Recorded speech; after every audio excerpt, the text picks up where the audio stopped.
तो फाइनली दोस्तों हम लोग बीच आ गए हैं, देख ही सकते हैं।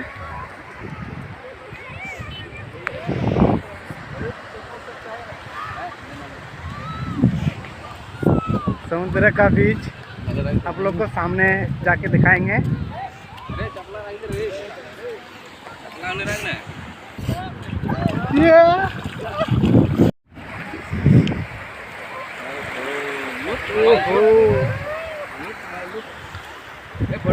हेलो गाइस, आप लोग देख ही सकते हैं आसपास का नज़ारा, जो कि ये हम लोग बीच आए चारों दोस्त मिल के, अभी डूबने वाले हैं फिलहाल के लिए, देख ही सकते हैं।